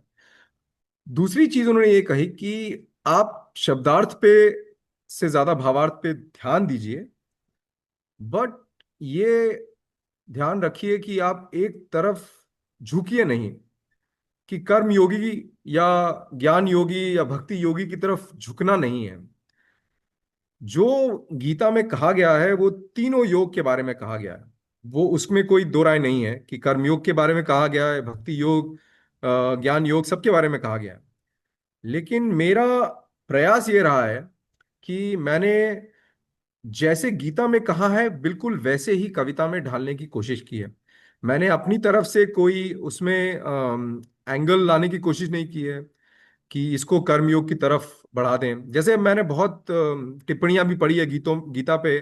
अपे स्वामी प्रभुपद की इस्कॉन वाली अगर टिप्पणी पढ़ें, तो उसमें भक्ति की तरफ ही सारे के सारे श्लोक का जो सार है वो भक्ति की तरफ चला जाता है। हम्म। आप लोकमान्य तिलक जी की टिप्पणी पढ़ें तो वो कर्मयोग की तरफ ज्यादा प्रेरित हो गए हैं। हम्म। आप आदि शंकराचार्य को देखें तो एकदम ज्ञान योग की तरफ प्रेरित हो गए। तो मेरा ये प्रयास रहा है कि मैं जैसे गीता में संस्कृत में कहा है, संस्कृत मुझे आती है, संस्कृत में कहा है उसी हिसाब से मैं उसको ढालूं कविता में। कोई बेंट ऑफ थॉट नहीं लाना चाहता था नया मैं। एंगल ना तो मैंने डालो ये कोशिश की है। ताकि उसका अर्थ तो ना बदले। कोई बिल्कुल अर्थ न बदले। और दूसरी चीज ये है कि जैसे मेरे पिताजी ये भी कहा करते थे कि किसी भी मोमबत्ती को, जैसे मैंने आपको पहले भी बताया था कि किसी मोमबत्ती को जलाने के लिए दिया सलाई की जरूरत पड़ती है। तो ये गीतों में गीता आपके लिए पूर्णतः से गीता को आप समझ जाएंगे ये भी जरूरी नहीं है। गीता में आपकी रुचि बढ़ जाएगी और फिर आप जाके किसी भी मोमबत्ती का सहारा लेके अपने अज्ञान के अंधेरे को प्रज्वलित कर सकते हैं कि ज्ञान आपको मिल जाएगा। शुरुआत दिया सलाई से होनी चाहिए, तो वो दिया सलाई अब मैं देने का प्रयास कर रहा हूँ। सिर्फ वही बिल्कुल वही मेरा बिल्कुल, ये प्रयास जैसे बच्चे को हम शुरुआत में काखा गाघा सिखाते हैं ताकि उसे थोड़ा थोड़ा है। जी इंटरेस्ट आ जाए, उसके बाद मात्राएं सिखाते हैं। तो चीजें यही है कि शुरुआत में आपको सरल चीजें दी जाएंगी ताकि आप उसे समझ सकें, फिर उसके बाद बिल्कुल। जैसे जैसे आपका ब्रेन उसे लेने के लायक बन जाएगा तो धीरे धीरे फिर आप कठिन की तरफ जाने लगेंगे। जी, चलते हैं, आगे बढ़ते हैं कि इस कृति में भक्ति, कर्म और ज्ञान, इन तीनों योगों का संतुलन कैसे साधा गया है। तो सबसे पहले तो मैंने, जैसे मैंने कहा कि गीता की जो वाणी है उसको मैंने अ, सरल भाषा में सिर्फ उसका जैसे कहते हैं सार मैंने ढाला है हम्म। कविता में। हम्म। कर्म योग मेरे लिए खास रहा है योग के हिसाब से, बिकॉज हम लोग एक तरह से कर्म योगी बनने के लिए हमेशा प्रयास करते रहते हैं, कर्म क्योंकि ये ज्ञान है योगी कि और भक्ति कर्म योगी। कर्म करिए, फल की चिंता ना करें। जी। तो वो कर्म और फल की चिंता, आसक्ति रहित कर्म। तो ये भी एक बहुत ही अच्छा शब्द है हिंदी में, आसक्ति। हम्म। तो आसक्ति मतलब सुख की आशा, ये भी मुझे पता नहीं था जब मैंने गीता पढ़ना शुरू किया। मैंने हम्म। कुछ टिप्पणियां पढ़ी तो मुझे ये वर्ड आसक्ति बहुत स्ट्रांग लगा कि बहुत ही पावरफुल वर्ड है हम्म। कि आप किसी भी चीज को करिए, आपकी उस कार्य से या कर्म से आशा क्या है, हम्म। आप चाहते क्या है वो काम करने के बाद। तो ये बहुत ही जरूरी है कि आप अपने सुख की आशा के लिए ही सिर्फ, अगर दूसरे लोगों का, अगर दुनिया का भला हो रहा है और अगर आप दुनिया में हैं तो आपका भला होगा ही होगा, ये जरूरी है। लेकिन लेकिन सिर्फ अपने भले के लिए अगर आप कर रहे हैं। ये तब होता है जब आपसे कोई कार्य करवा रहा होता है। मीन्स आपको नहीं आपको आप चुने हुए हाँ। होते हैं। मैं एक बात बता रही हूँ, आपने ये जो कर्म हम्म। वाली बात कही मुझे इससे क्लिक हुआ है कि आप जब भी, अब देखिए, ऐसा हो जाता है ना कि कोई आपको जो भी हो रहा है इस पूरी धरती में वो सब कुछ कोई करवा रहा होता है, और आपको ऐसा लग जी। रहा है कि जब तक आपको ऐसा लग रहा है कि मैं अपनी मर्जी से कर रहा हूँ, मेरी सहमति से हो रहा है, हम्म। ये लगना, जब ये भाव खत्म हो जाता है जी। तब हम अब मान लेते हैं कि नहीं, हम गीता की राह पे चल रहे हैं और हम किसी और ट्रस्ट पे, ये सब कुछ शायद सिर्फ ऐसा ही है कि आप कुछ सोच रहे हैं, जबकि आपको ऐसा नहीं सोचना है। आपको ये चीज समझनी है कि आप ये अपने आप हो रहा है। आप हाँ। चल रहे हैं, मतलब जिस तरह से एक बीज जाता है अंदर और पेड़ बनता है, अपने आप उगता है धरती में, आप नहीं कर रहे हैं हाँ, लेकिन कुछ प्रयास करवाए जाते हैं आपसे कि आप उसमें पानी डाल रहे हैं, आप मिट्टी डाल रहे हैं, उसके लिए वातावरण हम्म। तैयार कर रहे हैं। अब जी। पूरी सृष्टि, पूरा ब्रह्मांड एक वातावरण तैयार करता है कि एक पृथ्वी उसमें या जितने भी ग्रह हैं वो रह सकें, उसमें चल सकें। उस जी। वातावरण को तैयार करने में हमारा कोई कंट्रीब्यूशन नहीं है, क्योंकि वो इतना नहीं है। वास्ट है। राइट। अब क्या होता है कि धीरे धीरे जब हम पूरी तरह से डोनेट हो जाते हैं उस तरफ कि हम ये मान लेते हैं, लेकिन फिर भी हमें कर्म करना होता है। लेकिन जिस पेड़ को हम बिल्कुल। लगा रहे हैं, छोटे से पौधे को, उसके लिए हमें वातावरण देना पड़ेगा। चाहे हम वो अपना बच्चा माने, या चाहे हम एक पेड़ पौधे की बात करें, कि हमें उसे एनवायरनमेंट देना है। और एनवायरनमेंट के लिए हम नहीं छोड़ सकते कि नहीं हम भगवान पे छोड़ देते हैं। फिर हमारा कर्म बिल्कुल। होता है कि हमें हमें कर्म करना है ताकि उसको एनवायरनमेंट मिल सके, क्योंकि उसके लिए ब्रह्मांड हम हैं। बिल्कुल। बिल्कुल बिल्कुल। सही बात है। छोटी सी चीज से एक बड़ी चीज को दर्शाया है कि क्योंकि उसके लिए ब्रह्मांड हम हैं। तो हमारे लिए नहीं, पूरे पूरे पृथ्वी के लिए ब्रह्मांड कोई और है। और जब आप उस बिल्कुल। पर पूरी तरह से निर्भर हो जाते हैं तो आप कर्म योगी बन जाते हैं, सिर्फ कर्म करते हैं। ठीक। बिल्कुल। तो मेरे लिए कर्म योग हमेशा स- बहुत ही एक तरह से विशेष रहा है। हम्म। बिकॉज हमारी रोजमर्रा की जीवन में भी हम कर्म योग किसी तरह से अपने जीवन में ला सकते हैं। ज्ञान योग और भक्ति योग एक तरह से आपके पास है, लेकिन आपको उसके लिए अलग से समय कभी कभी निकालना पड़ता है। आपको अपनी जीवन शैली को बदलना पड़ता है। लेकिन कर्म योग करने के लिए जीवन में कुछ बदलने की जरूरत नहीं है। आप अपना भाव बदल दीजिए। मैंने बस 2 पंक्तियां लिखी भाव थी बदल कि जिस लीजिए, काम, एकदम हाँ, जिस बॉटम काम लाइन। से सबका भला हो, जिस हम्म। काम से सबका भला हो वही सच्चा काम है। और जिसमें राम का भाव आ जाए वही सच्चा राम है। तो ये जो चीजें हैं, ये आपकी जिंदगी में बहुत ज्यादा रोजमर्रा की जिंदगी में आप देख सकते हैं। और जब आप देख सकते हैं तो हाँ, आप बहुत ही ज्यादा सशक्त हो जाते हैं कि ये राह सही राह है। बिल्कुल। अब जैसे मैंने फिर वही बताया बहुत कि आप एक चुनौतियों के, बच्चे को, अपने बच्चे को बड़ा करते हैं तो ये मत सोचें कि ये बाद में मेरे लिए कमा के देगा या मुझे कुछ करके हाँ, देगा। बिल्कुल। राइट, ये हो गया फल की बिल, आशा। इसलिए हम बिल्कुल। बड़ा करें नहीं, ये हमें बड़ा करना है, क्योंकि ये जिम्मेदारी हमें मिली हुई है। इसलिए हम बड़ा कर रहे हैं, क्योंकि ये कर्म हमारे नाम लिखा गया है। तो बस हमें वो कर्म करके छोड़ देना। बिल्कुल। और जैसे दान की भी बात कही है गीता में कि सात्विक दान वो होता है जिसमें आपको कोई आशा नहीं होती है। हम्म। लेकिन अगर आप बगैर किसी आशा के दान कर रहे हैं, सुख हम्म। की आशा या फेम या गिव एंड जो टेक भी वाला आशा रिलेशनशिप हो कर रहे हैं, जाता है जी।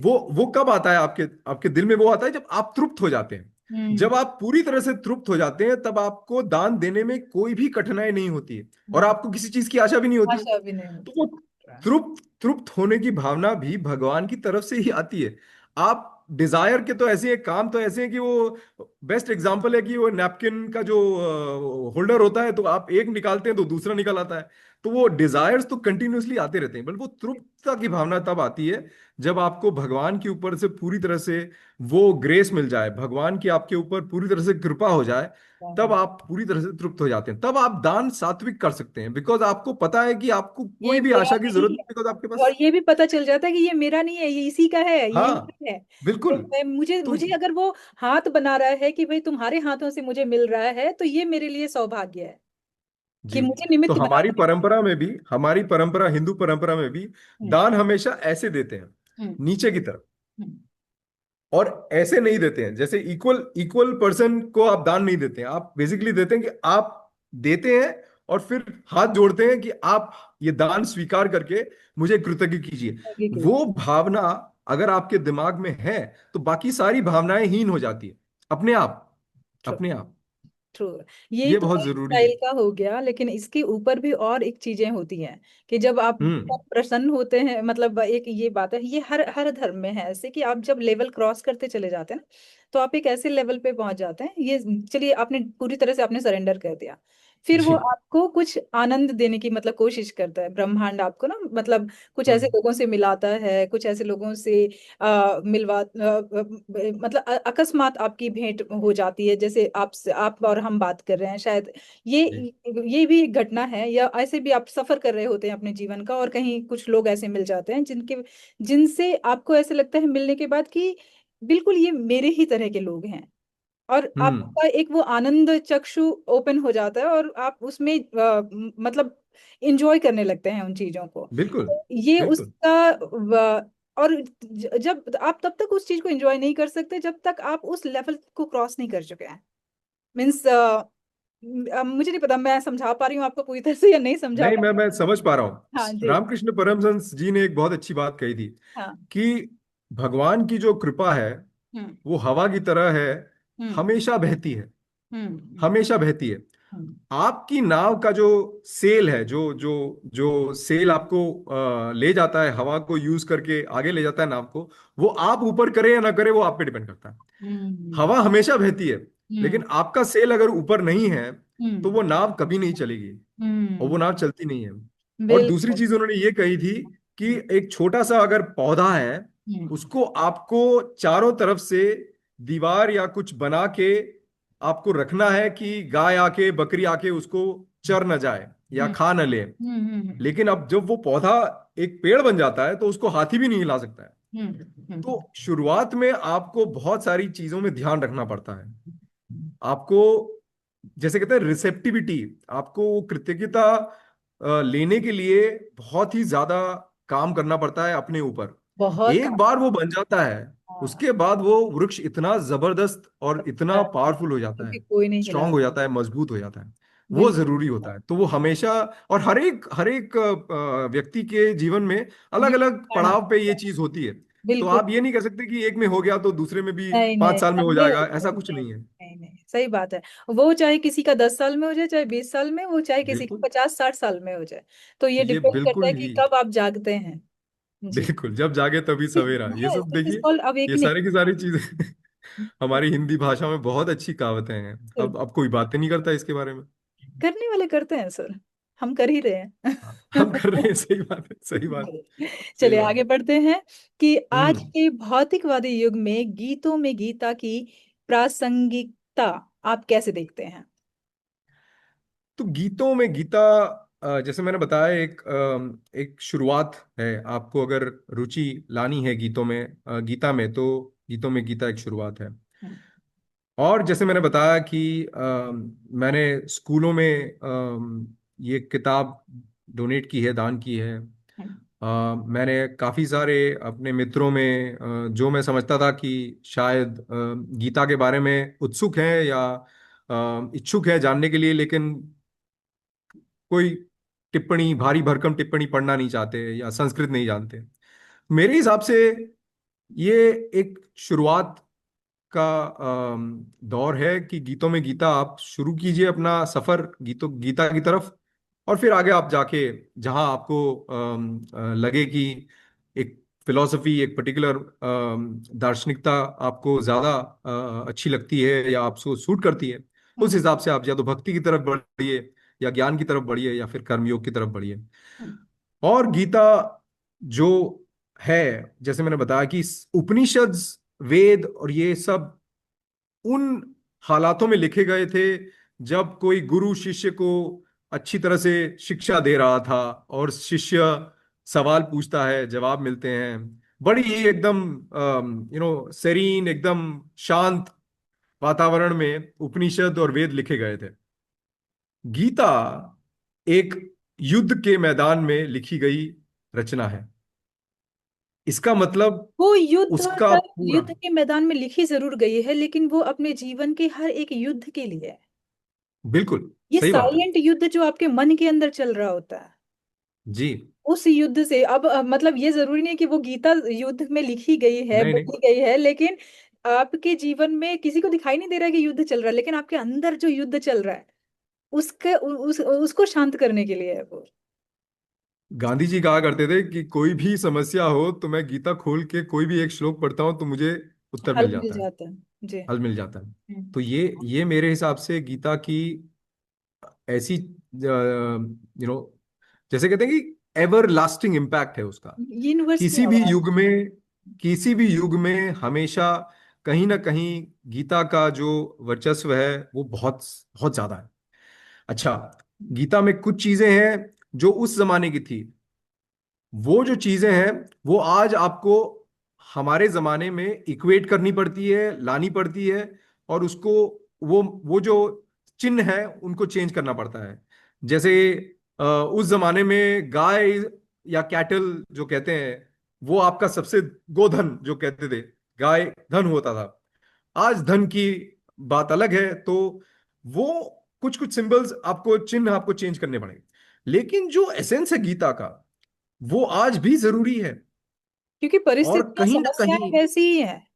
क्योंकि आपको हाँ, इंसान का मन और दिमाग तो वही है ना, है ना। और गीता में बार बार भगवान ने एक ही चीज दोहराई है, हम्म, बिकॉज वो जानते हैं कि हम लोगों के दिमाग में वो चीज एक बार में जाती नहीं है। नहीं जाते हैं तो। वो जब तक आप बार बार नहीं पढ़ेंगे, हाँ हाँ तो वो अध्याय व अध्याय में कुछ कुछ चीजें दोहराते हैं हाँ। जो हमेशा आपको याद रखनी पड़ती है। तो जब तक आप 18 अध्याय खत्म करते हैं, तब हम्म, तक आपके दिमाग में कुछ चीजें एकदम इम्प्रिंट हो जाती है, एकदम चित्रित हो जाती है। और बिल्कुल वो बिल्कुल। मेरे हिसाब से गीता की बहुत ही जरूरी हम्म, एक रचनात्मक भी बहुत जरूरी है, बट ऑल्सो एक तरह से एक जीवन में उतर जाने वाली बात है। हम्म, और इसीलिए आई थिंक गीतों में गीता, अगर आप शुरुआत यहां से करें तो आप उस सफर पे बहुत आगे निकलेंगे। ये मैं सोचता हूँ, मैं तो कम से कम बहुत आगे बढ़ा हूँ, और गीतों में गीता मेरे लिए एक तरह से मैंने थोड़ा आगे बढ़ने के बाद थोड़ा एक पीछे स्टेप लिया, ये गीतों में गीता लिखी, फिर मैं और आगे जाने के प्रयास कर रहा हूँ। तो मेरे लिए तो ये बहुत ही, मेरी खुद की यात्रा बहुत ही अद्भुत रही है, गीता की वजह से और थोड़ा सा गीतों हम में गीता जान की वजह सकते से। हैं आपकी यात्रा के बारे में? थोड़ा बताएंगे कब आपकी अवेकनिंग हुई, कैसे जागे आप? तो जैसे मैंने बताया, मेरे पिताजी ने मुझे ऐसे जो गीता दी थी बहुत साल पहले, हम्म, जब आई थिंक 2000, साल 2000 में मैं हांगकांग में था, तब उन्होंने मुझे दी थी। हम्म, उसके बाद मैं बहुत सारी, मेरी जीवन की घटनाएं ऐसी हुई है जो अब मैं वापस पीछे मुड़ के देखता हूँ तो लगता है कि वो सिर्फ भगवान की हुई थी।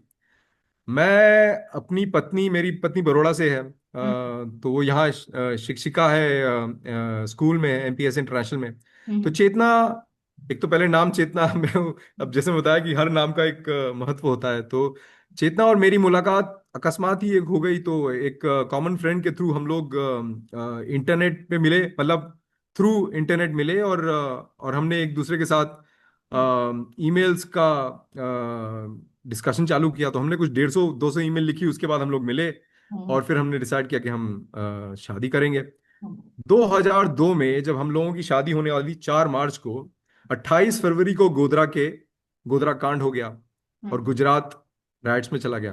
हम्म, तो आप बिलीव नहीं करेंगी कि हमारे अपार्टमेंट के बाजू का अपार्टमेंट जो था वो खाली था। हम्म, उस मकान मालिक से हमने रिक्वेस्ट किया कि हम मंडप बनाना चाहते हैं आपके अपार्टमेंट में। तो उन्होंने परमिशन दी। भगवान की दया से चेतना, उनके पेरेंट्स वगैरह को पुलिस एस्कॉर्ट के through we brought them to Ahmedabad. Ahmedabad आए वो लोग, और शादी हुई। और जो हमको लग रहा था कि ये हो ही नहीं, होने नहीं वाली, बिकॉज ये तो चलता रहा काफी हफ्तों तक। लेकिन फिर 7 मार्च को शादी हुई। तो वो एक घटना हमारे प्योरली ऐसा हुआ कि भगवान ने जिस हिसाब से बनाया था कि ये होने वाला है, तो वो हो गया। हम्म, उसके बाद हम लोग बैंकॉक आए, बैंकॉक से मैं सिंगापुर आया। सिंगापुर में जब मैं यहाँ सिंगापुर आया, हम्म, तो कुछ साल तक हम लोग अलग अलग जगह रहे यहाँ पे सिंगापुर में। और फिर हम लोगों ने एक तरह से, हमको लगा कि हमारी फैमिली में और लाइफ में कहीं ना कहीं कुछ मिसिंग है, कुछ ना कुछ अभाव है किसी चीज का। हम्म, एक बर्थडे पार्टी में हम किसी मेरे लड़के के स्कूलमेट के बर्थडे पार्टी में गए थे। वहाँ हमको एक कपल मिला, दोनों बैंकर्स थे। उन्होंने कहा कि हम ये गीता की क्लासेस में, ग्रुप में डिस्कस करते हैं भगवत गीता। तो पहले तो मुझे लगा कि ये ज़्यादा रिचुअलिस्टिक होगा, थोड़ा बहुत धार्मिक हो जाएगा। लेकिन उन्होंने कहा कि हम सब वर्किंग प्रोफेशनल्स हैं और हम गीता के बारे में डिस्कस करते हैं कि गीता को जीवन में कैसे उतारा जाए। और उसके बाद आप देखिए कि हम लोगों ने वो ग्रुप ज्वाइन किया, आज भी उस ग्रुप में है। और हमेशा जब शनिवार को बात करते हैं लोगों से, तो ऐसा लगता है वो सत्संग से काफी सारी उलझनें सुलझ जाती है। वो 2 घंटे, 1 1.5 घंटे में बहुत सारी चीजें सुलझ जाती है। फिर हम लोगों ने रामचरितमानस को भी पढ़ना शुरू किया है। तो धीरे धीरे हम बढ़ा रहे हैं। तो मेरी इस यात्रा, मेरे मेरे खुद का, मैं अरविंदो सोसाइटी से यहाँ जुड़ा हुआ हूँ। मिस्टर केवी राव प्रेसिडेंट है यहाँ पे, उन्होंने भी बहुत ही ज़्यादा मुझे प्रेरणा दी है, बहुत सारी एनकरेजमेंट भी दिया है। और जिस हिसाब से मैं बड़ा हूँ, मेरे हिसाब से मैं लिखता हूँ। बहुत ज्यादा मैंने हिंदी में भी लिखना शुरू किया है, कविताएं लिखता हूँ, गुजराती में मैं लिखता हूँ। ये सब चीजें अभी मेरे मेरे ही खुद में मैंने बदलाव देखा है। जनरली मैंने ये भी देखा है कि एक तरह से कहीं भी अगर मैं अपने आप को पाता हूँ, तो सिचुएशन में मैं 2 मिनट के लिए भगवान को याद करता हूँ, तो वो सिचुएशन मेरे हिसाब से मेरे लिए एक्सटर्नली शायद न बदले, लेकिन इंटरनली बदलती है। सुबह उठ के भगवान का अगर नाम लेते हैं तो दिन कैसे शुरू होता है। मैं आपको अपनी एक और बात बताता हूँ कि मैं 30 साल जॉब करने के बाद मैंने ये निश्चय किया कि मैं जॉब छोड़ रहा हूँ, हम्म। और मैं पढ़ाने में बहुत रुचि रखता हूँ। तो मैं शुरुआत करना चाहता हूँ कि मैं फुल टाइम हो सके तो पढ़ाऊँ। अच्छा, ये अगर हो सके या हो सकता, ऐसी सिचुएशन भी भगवान ही लेके आए कि मैंने 3 साल पहले या 2.5 साल पहले ये निश्चय किया, और मेरी आर्थिक व्यवस्था वगैरह हो गई थी कि मैं, मेरा लड़का एनयूएस में पढ़ना शुरू कर दिया था, उसने लॉ स्कूल में चला गया था। तो ये सब चीजें मेरे लिए ऐसे ऐसे एक तरह से कड़ी जुड़ गई कि मैं ये पढ़ाना शुरू कर सका। और आप बिलीव नहीं करेंगी कि मैंने 2.5 साल पहले एक पॉडकास्ट शुरू किया जियो पॉलिटिक्स के ऊपर, बिकॉज मैं जियो पॉलिटिक्स और शिपिंग पे पढ़ाता हूँ। मैं सिर्फ सिंगापुर मैनेजमेंट यूनिवर्सिटी में पढ़ाता था तब, 2.5 साल पहले। ये साल 2025 में भगवान की दया है, और कोई मैं कारण सोच हम्म। नहीं सकता। हम्म। मैं 18 यूनिवर्सिटीज में पढ़ाया है मैं इस साल। आई क्या? Have travel to 18 universities around the world to teach this course on geopolitics and shipping. तो ये हमारी शक्ति के बाहर है। बाहर है। कोई भी चीज, कोई भी चीज कहीं भी। और ये गीतों में गीता भी लिखना, मेरे हिसाब से, मैं कविताएं लिखता हूँ, मुझे पता है मैं क्या कविताएं लिखता हूँ, लेकिन गीतों में गीता लिखना बहुत ही मेरे सामर्थ्य के बाहर की चीज है। तो इसमें कोई आपका कोई योगदान नहीं है। भगवान, जैसे आप हमेशा कहती है कि एक निमित्त मात्र ही बन जाते हो आप, और वो निमित्त मात्र में इतनी ज्यादा आपको शक्ति। प्रसन्नता और आनंद मिलता है। बिकॉज आपको ये लगता है कि आप इंटरव्यू देने जा रहे हो, तो आपको कोई भी डर नहीं है कि इंटरव्यू का रिजल्ट क्या होगा।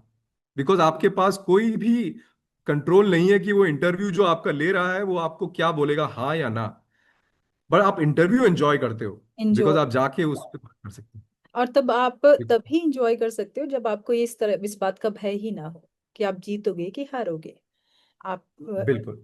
और ये ऐसा होता है सेम जैसे आपने अपनी कहानी बताई, मेरी भी ऐसी, मतलब मुझे ऐसा लगता है कि हम मैंने बहुतों से बात की है, इंटरव्यू लिया है, और हम्म। जो कि इस एज में आने के बाद जब उनको इस तरह के अनुभव हुए हैं, वो कुछ इसी तरह के अनुभव हैं कि आप अगर मांगेंगे तो शायद आपको उतना लिमिटेड ही मिले, लेकिन जब आप छोड़ देंगे उसके भरोसे पर और वो आपको चुन लेगा, तो जी। फिर जो वो आपको देगा वो आप उसकी कल्पना भी नहीं कर सकते हैं।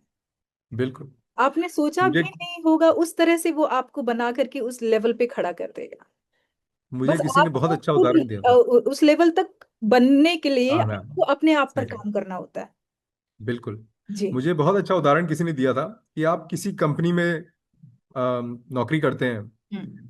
तो जैसे माइक्रोसॉफ्ट हो गया या गूगल हो गया, बड़ी कोई कंपनी में आप काम करते हैं, हम्म। तो जब आप किसी को मिलने जाते हैं, तो हम्म। आप पुनीत ओझा की तरह नहीं जाते हैं। आप उस माइक्रोसॉफ्ट की सारी शक्ति अपने साथ लेके जाते हैं। हम्म। और आप जब बात करते हैं उनसे, तो उनको लगता है कि ये माइक्रोसॉफ्ट का बंदा आपसे बात कर रहा है, और उस हिसाब से आपका वार्तालाप होता है। हम्म। अगर आप जीवन में सोचें तो आपके पास भगवान और ईश्वर की पूरी शक्ति आपके पीछे है। फिर आप किस बात से डरते हैं? फिर आप किस बात से डरते हैं? अगर आपको लगता है कि भगवान की शक्ति आपके लिए कम पड़ेगी, तो फिर कहीं ना कहीं कुछ कुछ ना कुछ तो गड़बड़ है। बिल्कुल। क्योंकि इससे ज्यादा बड़ी शक्ति हो नहीं सकती। नहीं हो सकती है। नहीं हो सकती है। और वो पूरी तरह से आपके साथ है। बिल्कुल। पूरी तरह से आपके साथ है। बिल्कुल। सो फिर भय, आई मीन इनफैक्ट देवी, देवी जो शक्तियां हैं, जो देवी क्वालिटीज हैं, हम्म। उसमें अभय is the number one quality. बिल्कुल। कि आपका भय चला जाता है। भय चला जाता है। और वो क्योंकि डर इसीलिए होता है कि आपको चीज खोने से डर लगता है। खोने से लेकिन डर। अगर आपको पता है कि वो चीज आपकी अगर है तो आपकी ही रहेगी, और बिल्कुल। आपकी ही है, तो फिर खोने की कहते कोई हैं बात ही नहीं है। कि जो आपका है वो आपको मिलकर ही रहेगा। बिल्कुल। इतना सा भी प्रयास करेंगे ना वो चीज आपको मिल जाएगी। लेकिन अगर हम्म। जो चीज आपके नाम की नहीं है, आपके हिस्से की नहीं है, तो आप चाहे भरकस प्रयास कर लें, वो आपकी झोली में आकर नहीं गिरेगी। सही बात है। तो जब आप इस ये चीज में, समझने की बात है। ये समझ, जब आपका दिमाग, वही कहते हैं कि आप दिमाग का कटोरा कितना बड़ा करते हैं कि उसमें क्या क्या चीजें समा सकती हैं, और जैसे जैसे चीजें बिल्कुल। समाने लगती हैं तो आपका कटोरा बड़ा होता चला ही जाता है। और आपको लगता बिल्कुल। है अभी भी खाली है, अभी भी बहुत कुछ जानना बाकी है, बहुत कुछ जानना बाकी है। तो जब ये सिलसिला शुरू हो जाता है, तो फिर हम्म। मतलब आपको मिल रहा है और आप आनंद ले रहे हैं। बिल्कुल। तो आप basically, rather than the driver of the vehicle, you become the passenger. ये पैसेंजर। बहुत जरूरी है। बिल्कुल बिल्कुल, कठोपनिषद ड्राइवर में, पर पूरा भरोसा। कठोपनिषद में, हम्म। हाँ, वो कठोपनिषद में राइड ये करवाएगा जरूर कहा ऐसे है। एकदम। Right, exactly. हाँ। बिल्कुल। और वो जो सिमिली उन लोगों ने जो एक चित्र दिया है हम्म। कि जो घोड़े हैं वो इंद्रियां हैं, हम्म। और जो लगाम है वो आपका मन है, मन की शक्ति है। हाँ। और जो चला रहा है वो आपका इंटेलेक्ट है, बुद्धि, बुद्धि चला रही है। हम्म। लेकिन आप क्या है? आप पैसेंजर हैं। हम्म। आप आप सब। अर्जुन हैं, वही अर्जुन हैं जो पीछे बैठे हुए हैं, और जो चला रहा बिल्कुल। है वो आप सारथी है। और वो जो जी। घोड़े हैं, वो मन है, वो बिल्कुल वही दृश्य है। अर्जुन कोई बिल्कुल। और चीज नहीं है, अर्जुन आप ही हैं। बिल्कुल। इसीलिए बिल्कुल। वो तो गीता ये, वैसे लिखी है। और वो अर्जुन को बिल्कुल। बार बार समझा रहे हैं कि मन मतलब समझ, मानव। हाँ।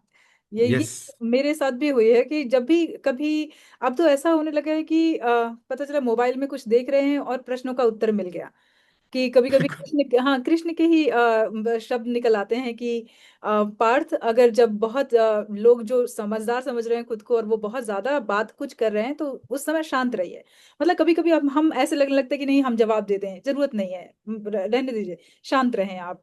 तो वो ऐसी चीजें मिल जाती हैं। मेरे साथ बहुत बार ऐसा हुआ है कि जैसे मुझे कहीं जाना है, कोई वक्तव्य करना है, और उससे संबंधित मैं कुछ ढूंढ रही हूँ, और जी। अचानक मेरे सामने आ जाएगा, चाहे वो किसी फिल्म के माध्यम से हो, चाहे किसी मोबाइल की रील्स के माध्यम से हो, या किसी से चर्चा करते हुए, बात करते हुए, या कोई किसी किताब के माध्यम से प्रश्नों के उत्तर हमेशा मिल ही जाते हैं। तो वो डर निकल गया है कि मैं कहाँ से कर पाऊंगी, मुझे लगेगा वो करा रहा है, मुझे करना है और हो जाएगा। और हम्म। बहुत बहुत अच्छे अच्छे ऐसे ऐसे चमत्कार, जिसे कि हम मिरिकल कह सकते बिल्कुल। हैं, वो अनुभव बिल्कुल। होते हैं जब आप इस जर्नी में और आते हैं।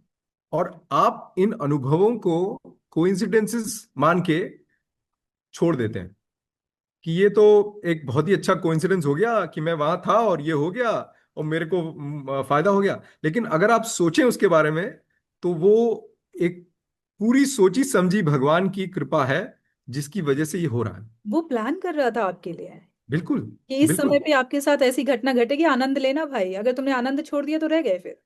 ये भी बात है। बिल्कुल। तो किसी ने कहा था ऐसे कि शायद ओशो जी का मैं कुछ सुन रही थी, तो वो कहते हैं कि जब आप जाओगे ऊपर और मिलोगे भगवान से, वो यही कहेगा कि मैंने तुम्हें बहुत सारे ऐसे मौके दिए जहां तुम जीवन का आनंद ले सकते थे, लेकिन तुमने वो लेकिन मौके तुमने लिए छोड़ नहीं। क्यों दिए।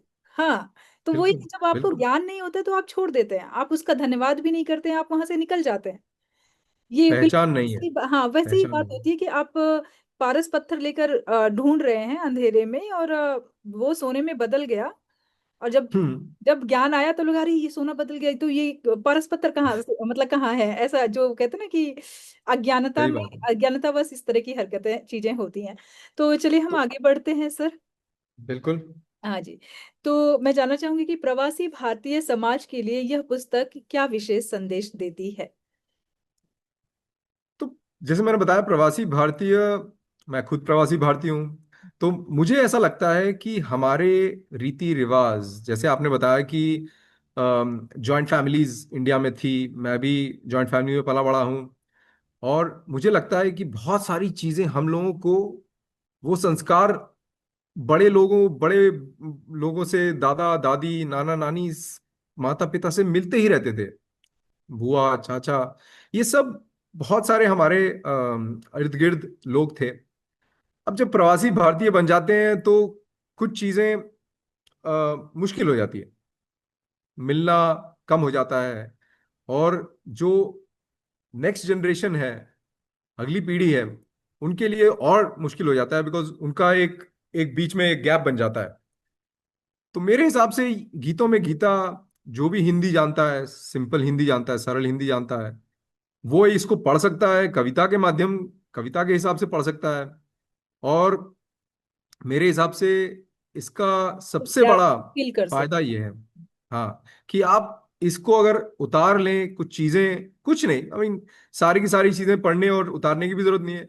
एक चीज आपके दिल में उतर गई तो मोस्टली वो ऐसा काम करती है कि बाकी चीजें अपने आप ही घुल मिल जाती है। बिल्कुल बिल्कुल, वो तो बीच आप काम करती है। उसमें इंटरेस्ट रहते हैं। और दूसरी चीज मैं ये मानता हूं हम्म। कि जो प्रवासी भारतीय हैं हम्म। वो भारत से काफी साल दूर रहे हैं। तो उनके जो एक्सपीरियंसेस हैं, जो भी उनके साथ चीजें हुई है, वो सब पढ़ते बनती जाती है उनकी व्यक्तित्व पर, काफी पढ़ते जमती जाती है। तो गीता में भी आप देखिए तो दूसरे चैप्टर में, दूसरे अध्याय में भगवान ने ऑलरेडी गीता का पूरा सार अर्जुन को बता दिया था। लेकिन बाकी के फिर 17-18 चैप्टर की क्या जरूरत थी? 16 चैप्टर जो उसके बाद आए उनकी जरूरत यह थी कि हमेशा unlearning is more difficult than learning. चीजें सीखना ज्यादा आसान होता है, लेकिन जो आपने सीखी सिखाई चीजें होती है उनको घुलना, घोलना और निकाल देना, कि नई चीजें आप नई परतें चढ़ा सके, वो बहुत मुश्किल होता है। इसीलिए गीतों में गीता मेरे हिसाब से एक बहुत ही सरल आपके पास उपाय है कि शुरुआत आप ले करें, और फिर आगे जाके आप धीरे धीरे पढ़ते आपकी गिरती जाएंगी, और आप भगवत गीता के पास जाते जाएंगे। और सबसे बड़ी बात यह है कि आपका रुचि धीरे धीरे अगर गीता में बढ़ेगी, उसके साथ श्रद्धा भी बढ़ेगी, कर्म योग बढ़ेगा, और ज्ञान योग भी बढ़ जाएगा। सो मेरे हिसाब से भक्ति, ज्ञान और कर्म हमारे प्रवासी भारतीयों के लिए बहुत जरूरी है। नॉट जस्ट बिकॉज वो हमारे संस्कार और हमारे इतिहास और हमारी कल्चर और उससे जोड़ते हैं हमें, बट हमारे जीवन की शैली को आप सुदृढ़ कर रहे हैं, जैसे जीवन की शैली होनी चाहिए वैसी, जो बदल गई है और जो काफी तरह से, एक तरह से भ्रष्ट हो गई है। और प्रवासी भारतीयों के लिए ये बहुत ज्यादा जरूरी है कि वो अपने अपने संस्कार और अपने सभ्यता से जुड़े रहें, जिसमें होपफुली गीतों में गीता एक कड़ी बन के आपकी मदद कर सकती है। जी जी, बिल्कुल बिल्कुल। बड़ी अच्छी बात मैंने कहीं सुनी थी, कहते हैं कि बेटी जिस घर में जाती है उस घर के संस्कार ले लेती है। तो कहते हैं बेटी जी। जैसे अब आजकल पहले तो इंटर कास्ट कहा जाता था, अब तो इंटर हम्म। रिलीजन कह सकते हैं हम यहाँ पर। जी। Not even inter religion, inter countries. Faith. हाँ, हाँ। जैसे चाइनीज है, अब यहाँ जहाँ पर जो जिस तरह के लोग रहेंगे उसी तरह के बच्चे एक दूसरे के साथ घुलेंगे मिलेंगे और एक नई हम्म। जनरेशन तैयार होती है। तो हम्म। उनके लिए कि भाई आपके घर में कोई आया, चाहे वो दामाद आया हो चाहे आपकी बहू आई हो, अब आपको भी तो बताना है उनको कि चीजें हमारी क्या हैं, जी। है ना। तो वो भी तो हाँ, जाने कि आपका बेस क्या है।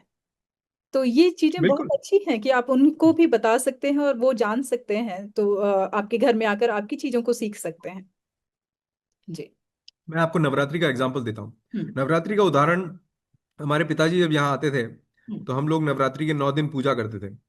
घर में भी करते थे, इंडिया में भी करते थे। लेकिन अब बिकॉज यहाँ इतने साल की है, तो मेरे लड़के में भी वो सारी जो प्रार्थनाएं हैं, हम्म। जो श्लोक हैं, हम्म। वो भी उसके दिमाग में हैं। हम्म। और अब नवरात्रि होती है, अब हमारे पिताजी नहीं है, लास्ट पिछले साल उनका देहांत हो गया।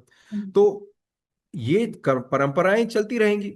और ये बहुत जरूरी है, बिकॉज प्रवासी भारतीय, जैसे आप बताया कि आपके पास हिंदुस्तान में तो कम से कम आपके पास अलग अलग हिंदुस्तानी इन्फ्लुएंसेस होती है। बिल्कुल बिल्कुल। यहाँ आपके पास दुनिया भर की इन्फ्लुएंसेस होती हैं। तो अब आप बेसिकली वर्ल्ड सिटीजन हो गए, ग्लोबल सिटीजन हो गए, सुनने में बड़ा अच्छा लगता है। लेकिन कहीं ना कहीं आपको अपनी खुद की जो रूट्स हैं, जड़ें हैं, उससे कहीं ना कहीं जुड़ा रहना बहुत जरूरी होता है। नहीं तो फिर आप, वो वृक्ष जो जुड़ों जड़ों से कट जाता है वो ज्यादा दिन तक पनप नहीं सकता है। सूख जाता है। जी बिल्कुल। जी। तो सर, नए रचनाकारों के लिए आपका क्या संदेश है जो आध्यात्मिक विषयों पर लेखन करना चाहते हैं? मेरा तो एक ही संदेश है कि आप जितना हो सके उतना सरल और सुगम भाषा में आप लिखें। हम्म। और आप लिखें, मेरे हिसाब से बहुत सब लोग सोचते हैं कि कमर्शियली क्या चीज चलेगी, कमर्शियली क्या नहीं होगा। मेरे हिसाब से लेखन और साहित्य अपने खुद के आनंद के लिए सबसे पहले लिखना चाहिए। आप लिखते हैं तो आपको आनंद आता है कि नहीं आता है, वो मापदंड सबसे ज्यादा जरूरी है। फिर दूसरों को आनंद आएगा नहीं आएगा उस पे आपका कोई कंट्रोल नहीं है। सोचने की जरूरत लेकिन है, ये, वे ही कर्म हाँ, योगी। लेकिन अगर आप मोस्ट ऑफ द टाइम अगर आप खुद आनंद प्रतीत करते हैं, बिकॉज आपको लगता है कि आप बहुत अच्छा आपको लग रहा है वो पढ़ने के बाद या लिखने के बाद, मोस्ट ऑफ द टाइम्स वो चीज दूसरों को भी अच्छी लगती है। अच्छी लगती है, बिल्कुल सही बात है। मापदंड यही होना चाहिए कि आपको खुद आनंद आ रहा है कि नहीं। सो जैसे भी ये गीता बिल्कुल में भी ये वही कहा गया है व्यक्ति की कि, चीज है कि रिस्पेक्ट आपको अच्छी लगती है, दूसरों को भी अच्छी ही लगती है। बिल्कुल तो बिल्कुल। आप जब और देंगे मतलब स्वभाव बहुत जरूरी है। हम्म। आप अपने स्वभाव के खिलाफ जाके कुछ करते हैं तो हम्म। कभी आपके काम नहीं आएगा, कभी काम नहीं आएगा। हम्म। आपका खुद का स्वभाव आप जानते हैं, और आप उसके हिसाब से रचना कीजिए। और अध्यात्म को पढ़िए, जिस चीज में आपको रुचि हो उसमें आप लिखिए। जी। और मुझे लगता है कि आप अपने जड़ों को किसी तरह से जोड़िए, स्पेशली नेक्स्ट जनरेशन को। और अगर आप बहुत ज्यादा मुश्किल जबान में लिखेंगे तो वो समझ नहीं पाएगी और जुड़ नहीं पाएंगे। जी बिल्कुल, बहुत ये बहुत मेरा अच्छा संदेश। संदेश आपने हम्म। दिया पुनीत जी। और आपसे बात करके हमें बहुत आनंद आया। जिस तरह से आपने जीवन की परतों को, जीवन के प्रश्नों को, जीवन के उत्तर को बताया है, और गीतों में जो समाहित है गीता, उसके बारे में आपने विस्तार से हमें बताया है। इसके लिए बहुत बहुत धन्यवाद। हमारे मंच तक आने के लिए हृदय से आभार। बहुत बहुत आभार आपका, थैंक यू वेरी मच, धन्यवाद आपका। धन्यवाद। धन्यवाद। धन्यवाद।